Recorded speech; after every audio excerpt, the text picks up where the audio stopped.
Hey there, Wojcik here, and we're going to be looking at some LED lights today from Fiilex, F-I-I-L-E-X. I've been wanting some LED lights to use when I travel because this box underneath here, this Kino-Flo Diva light, is 67 pounds. It's a big box. I use it when I fly, have to pay overages and things like that, so just been looking for a lighter weight series of lights to use when I travel. These are the K412 light kit option from Fiilex. And inside you have 4 lights. You get 2 of these 360 EXs, and the EX versions are their newer, more powerful ones. And these are actually bi-color as well. So you can go from tungsten balance all the way up to daylight balance. So from 3000 to 5600. Has an intensity dial as well. And so this 412 kit comes with 2 of these lights.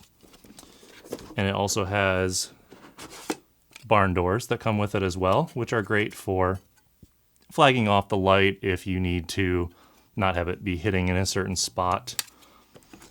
And then it also comes with 2 of these 180 EXs. So these are smaller ones. You can use these as kickers to put some light on the background, maybe as a hair light or something like that. And they come with barn doors also. This set also comes with 3 of these collapsible light stands. I actually own one light stand that's similar to this, where they collapse super small. This thing maybe would fit in an overhead bin on an airplane, but I would probably just check it because I'll be carrying on my cameras and lenses. But these fold up nice and small, but they also go really tall, so you can still use them. So you can fit in 3 of these light stands here in this kit. And then in this top section here, this is where all the cables are, so things to power them. They can go through AC power, or you can, I think, get battery adapters as well, but most likely you're going to run these off power, maybe you have a generator, depending on what you're doing. So all that's in there. And then there's also a soft box that comes with this as well. So it will pop open, and then this is what you use to attach it to the front of the light. But it collapses nice and small, and then when you open it, it enables you to attach it to one of the lights. So if you don't use different diffusion already, things like I use these photo reflectors to shoot through sometimes because they collapse just like this. But this is really nice to get maybe a softbox for your main key light, and you can attach it here, diffuse it with this material that velcros onto it as well. And then right now I'm also trying out their new Softbox Kit as well, that is a little more advanced, and we'll show you all this stuff put together later as well, but I just wanted to show you kind of what comes in the kit first. But this has the diffusion velcroed on there with silver interior, so you have a lot of options for accessories of softboxes and things. You can also get something like this umbrella holder, and this would attach an umbrella more in like a photo world. You would have a lot of these to either shoot through or reflect the LED light back into the subject. So you have a lot of options with these lights.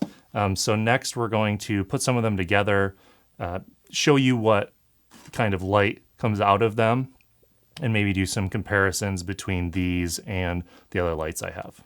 If you're getting the bi-color version, on the back is both a color dial and an intensity dial. The color dial goes from 3000 Kelvin to 5600, or tungsten to daylight, and then intensity just basically goes from 10 to about 100%. These lights are rated really well, which means they're very, very close to the Kelvin that they represent versus maybe some cheaper LED options out there.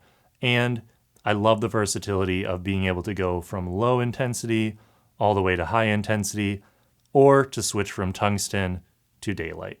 The system they use to attach barn doors to the front of the lights as well as the soft boxes are really great. They just slide right into place. They don't take a lot of time to set up. For even more flexibility, I really like the umbrella attachment whether you're shooting through it or reflecting into the bottom of an umbrella and bouncing light back.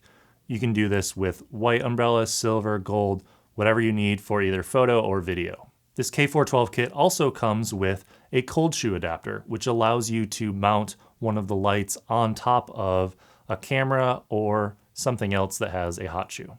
And this whole set comes in at about 35 pounds weight-wise, as opposed to the 67-pound container I use for my Kino-Flos. Okay, so now we've set up the 4-light kit here, and we're using the Fiilex lights instead of the Kino-Flos. And you may notice it's a little bit harsher, partially because the softboxes are smaller, those lights are smaller, so the sources are going to be smaller than what I was using with the Kino-Flos, and they might not be putting out quite as much light.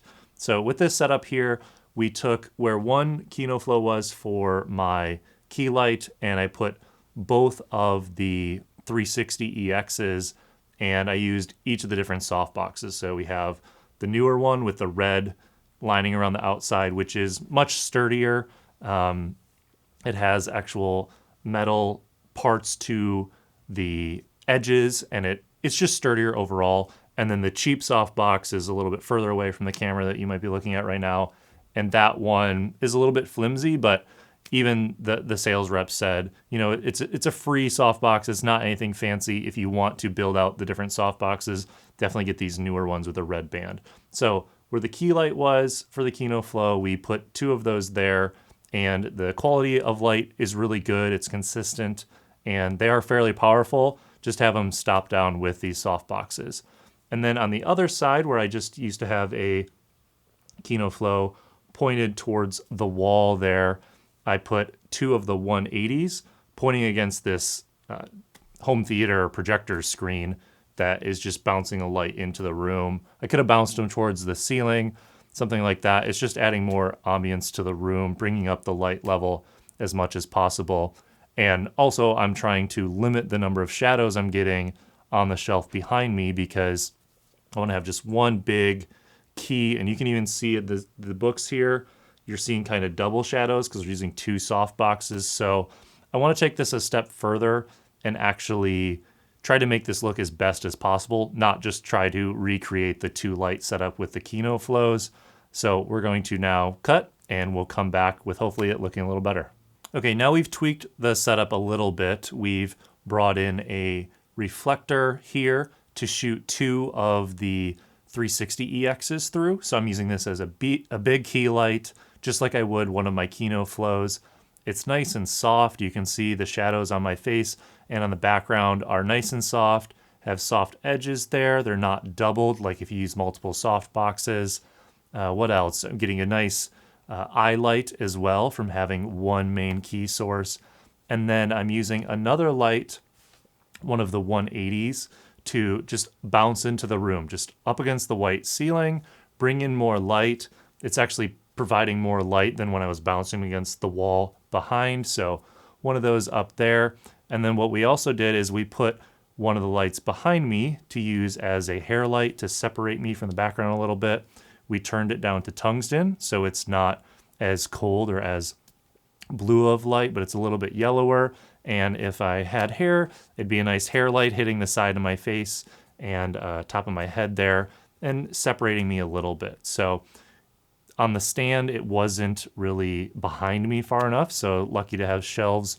You could use super clamps back there, or if you're in an environment where you're not up against a wall, you could just put it on the stand and move it behind the talent. I've also seen hair lights used with boom arms or a C-stand with an additional arm, a shotgun boom, and then putting the hair light right on top of someone. So you have a bunch of different options when you add in all these lights. Like I said, I normally just travel with my 2 Kino-Flos, and maybe I'll bring an LED or something as a hair light or a kicker. But having these, you just have a lot more options, and using things like these nicer soft boxes are, if you're in a small environment, really great, because when you're using Kino-Flos, these big fluorescent lights, or some of those cheap Cowboy Studio lights that you get off of Amazon that are the bulbs that break really easily, those kinds of lights get very, very hot. And these LEDs from Fiilex, they don't get that hot. They do have little fans that are running, but the microphones are not really picking them up at all. And it just keeps the room a little bit cooler, which is really helpful when you're in a small environment, a small room, and recording. So hope you guys enjoyed seeing a little bit of a demo of how I would use these lights.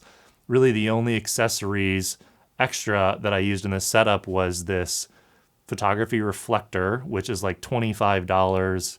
Just look for 5-in-1 reflectors on Amazon or B&H, and then a stand to hold it as well. But other than that, just using the K412 kit and, you know, experimenting with some of the soft boxes. But to get a really big soft source, I really like these reflectors. So hope you enjoyed this video on these lights. I'm going to also be doing a future video on the Wojcik Flex lights. Just got those in, going to be experimenting with those as well. So give this video a thumbs up, subscribe to the YouTube channel, and I'll see you guys in another video. Cheers.